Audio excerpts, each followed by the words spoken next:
첫 전투, 북한군 한개 중대 전멸. 진짜 대포박 됐다. 정부가 우크라이나 전쟁에 우리 군을 첨관단으로 보낼 것인가에 대해 검토하고 있는 가운데 야당은 국회 동의 없이 한 명이라도 첨관단을 보낸다면 김용현 국방부 장관 탄핵 등 다양한 법적 수단을 강구하겠다고 했다. 정부는 북한이 우크라이나와 전쟁을 통해서 현지에서 실전 경험을 쌓고 현대적 전술을 습득하는 것은 우리에 대한 직접적인 군사 위협으로 다가올 수 있기 때문에 우리도 그들의 활동을 면밀하게 분석할 필요가 있다며 국군의 해외 파병 업무 훈령을 근거로 러시아에 파병된 북한군 활동 모니터링하기 위해 전황 분석팀을 파견하는 것은 국회의 동의가 필요 없다고 판단하고 있다. 하지만 법률 전문가들은 이 훈령이 파병을 할 때 국회의 동의를 얻도록 강제하고 있는 헌법 제60조 2항의 취지를 정면으로 무시하는 위헌이라고 지적하고 있다.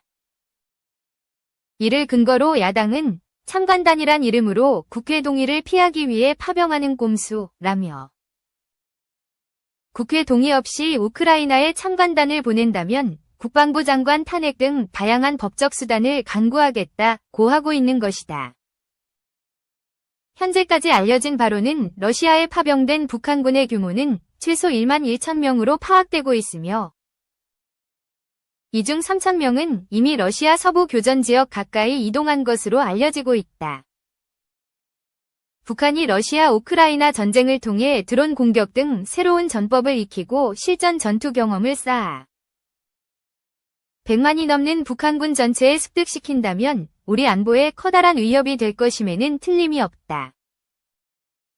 따라서 어떤 형태로든 우리는 북한군 현황을 살피고 모니터링하여 철저히 대비해야만 한다. 이런 가운데 러시아가 필요로 하는 전투 병력을 파병하는 궁극적인 목적은 그 대가로 북한이 추구하는 북핵 고도화 완성에 필요한 러시아의 첨단 군사기술을 전수받고 한반도 전쟁 상황 발발 시 한미동맹에 버금가는 러시아의 군사원조 지원체계 보장 등 전략적인 다목적 하에서 이루어지고 있는 것이다. 현재 야권에서는 우크라이나에 대한 무기 제공과 현지 모니터링 인원 파견 등에 대해 극렬하게 반대하고 있다. 그러나 안보에는 여야가 있을 수 없다. 어떻게 하는 것이 우리의 안보를 굳건히 하는 것인지에 대한 논의만이 필요할 뿐이다. 따라서 안보 문제와 관련한 정쟁은 지향하고 국가안보와 평화유지에 필요한 것이 무엇인지를 진지하게 고민해야 한다. 2. 안보 칼럼, 북한이 주장하는 무인기 침투 및 전단 살포 소동의 의미와 대책. 지난 10월 28일 북한은 한국 무인기가 백령도에서 이륙해 평양으로 비행했다는 내용을 담은 최종 조사 결과를 공개했다. 노동신문과 조선중앙통신은 27일 북한 국방성 대변인이 발표한 대한민국발 무인기에 의한 엄중한 주권침해 도발 사건 위 최종 조사 결과라고 하면서 이날 보도하였다.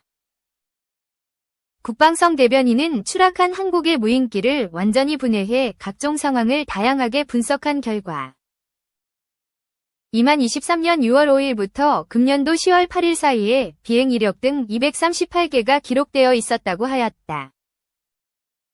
특히 이 가운데 10월 8일 데이터 외에는 전부 한국 영역 내에서 비행한 자료라고 주장하였다.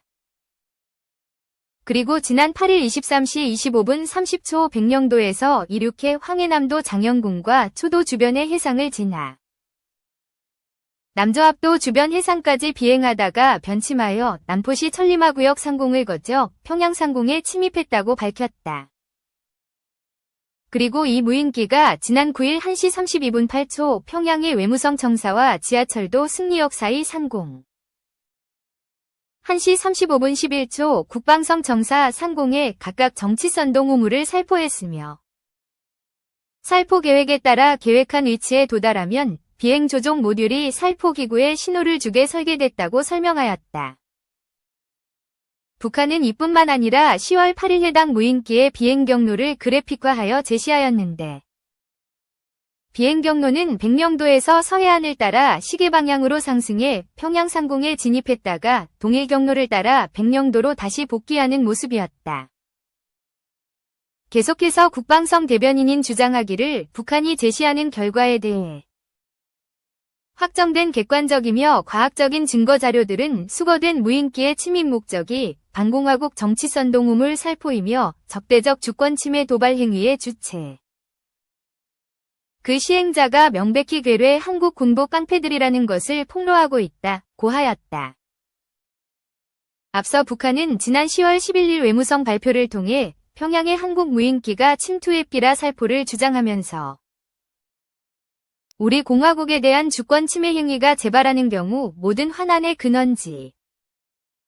도발의 원점은 우리의 가혹한 공세적 행동에 의해 영영 사라지게 될 것이라고 겁박까지 하는 적반하장의 행태를 벌이고 있다.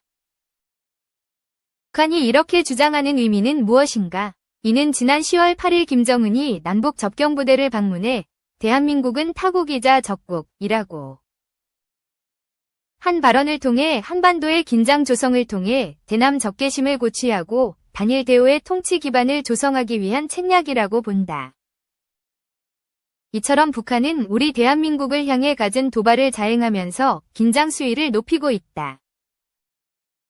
더구나 말도 되지 않는 억지 주장을 늘어놓고 있는데 그들의 도발 행위 중 몇 가지만 살펴보고자 한다.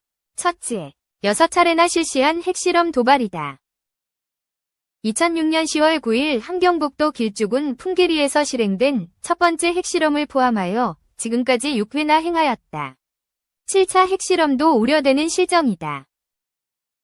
지난 9월 9일 김정은 국무위원장이 당 간부 연설을 통해 공화국은 핵무기수를 기하급수적으로 늘려가고 있으며 핵 역량을 부단히 강화해 나갈 것이라고 강조했다. 이는 미국은 물론 대한민국에 대한 노골적인 위협이다. 우리는 어떠한 일이 있어도 한반도 비핵화를 반드시 이루어야 한다.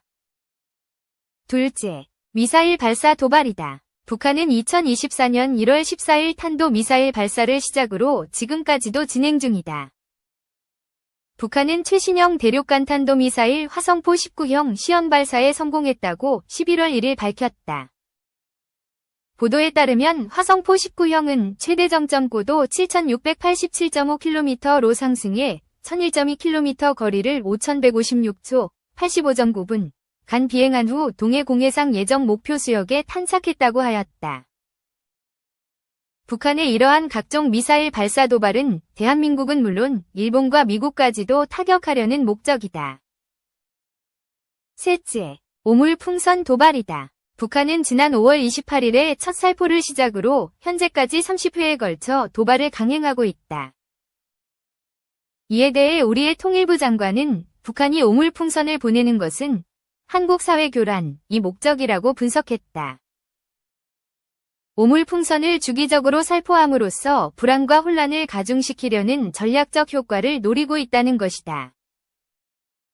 실제로 한국에선 최근 오물풍선에 더 강력하게 대응해야 한다는 의견과 북한을 자극해 시민의 생명을 위협하는 대북전단을 원천적으로 금지해야 한다는 의견이 강하게 충돌하고 있다.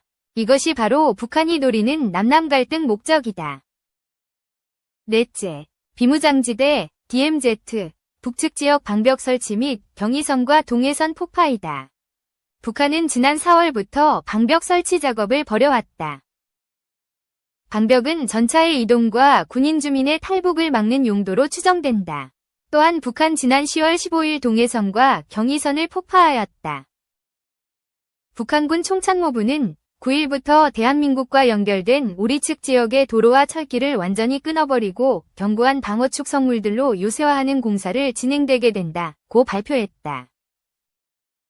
북한은 작년 말 김정은이 남북관계를 적대적 두 국가관계로 규정한 뒤 남북 육로를 단절시킴으로써 남북 간의 긴장을 더욱 고조시키고 있다.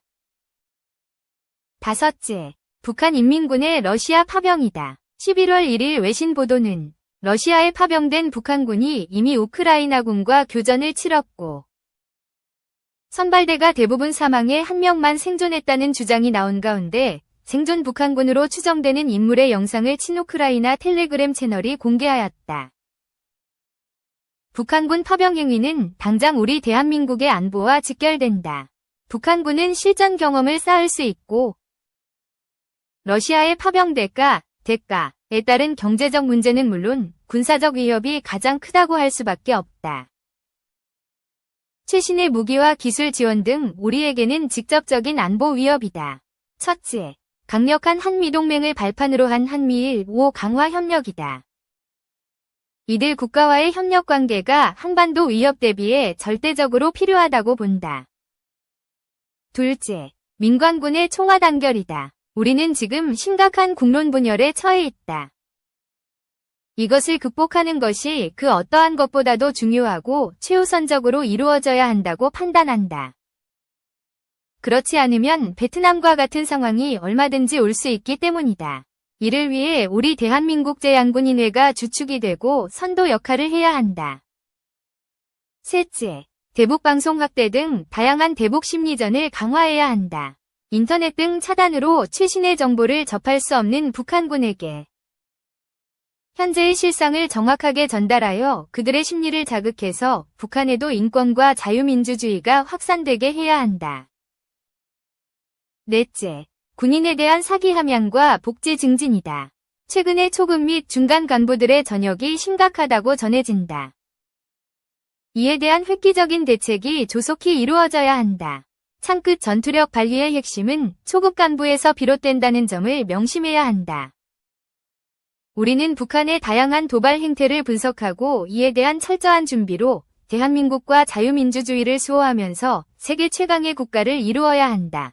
코나스 3. 정부 유엔 무대에서 배 인권 실태 비판, 납북자 억류자 석방 호소.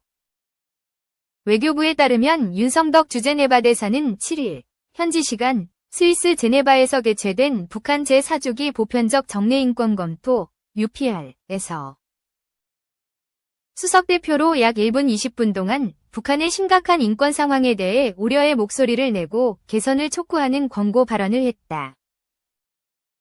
우리 정부는 지난달 25일 제출한 사전 서면 질의에서 북한의 인권 상황과 북한이 인권 증진을 위해 취한 조치에 관해 문의한 데 이어 이날 개최된 북한 보편적 정례인권 검토에서는 북한의 핵심적인 인권 침해 사항에 대해 약 1분 20초간 권고 발언을 했다.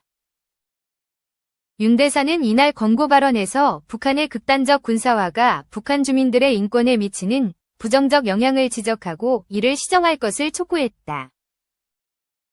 특히 기본적 자유를 억압하고 부족한 자원을 북한 주민의 민생이 아닌 불법 대량살 쌍무기 개발에 탕진하고 있을 뿐 아니라 노동 착취마저 이뤄지고 있다라고 했다. 우리 정부는 이번 북한 보편적 정례인권 검토에서 최초로 억류자와 강제 송환 탈북민 문제에 대해서도 발언했다. 윤 대사는 납북자 억류자 국군포로 이산가족 문제를 즉각적으로 해결할 것을 요구하면서 김정욱, 김국기, 최춘길 선교사 등 북한에 억류된 우리 국민 6명이 신속하게 석방돼야 한다라고 촉구했다. 아울러 여성과 여아를 포함한 강제 송환 탈북민들이 고문과 같은 비인도적 대우를 받지 않도록 할 것을 권고했다. 윤 대사는 반동사 상문화배격법, 청년교양보장법, 평양문화어보호법 등 북한 내 표현의 자유를 억압하는 3대 악법 과관행도 폐지하거나 개정할 것을 권고하기도 했다. 이 밖에도 윤 대사는 북한이 고문방지협약과 인종차별철폐협약에 가입할 것을 촉구하고 이미 가입한 국제인권협약을 충실히 이행할 것을 권고했다. 이는 2019년 5월 제3주기 북한 보편적 정례인권 검토 시에도 우리 정부가 권고하고 북한이 수용했던 사항이다. 이날 북한 측은 조철수 주제네바 대사가 수석대표로 나섰고 최고인민회의 상임위 법제부장 등 본부대표단과 70분간 자국 인권 상황을 옹호했다. UPR은 지난 2006년 인권이사회가 설립되면서 창설된 제도다. 북한이 유엔 차원의 결의안 등 인권 논의를 배격하는 가운데 UPR은 북한이 유일하게 참여하는 회의라는 점에서 의미가 있다. 올해는 북한 내의 조직적이고 중대한 인권 침해 행위를 지적한 유엔 북한인권조사위원회 COI 보고서가 발표된 지 10년째다. 보고서 발간 이후 10년이 지난 시점에 개최되는 이번 회의에서 유엔 회원국들은 그간 북한 인권 상황이 어떻게 변했는지 점검하고 현 시점에서 필요한 권고와 질문을 제기했다.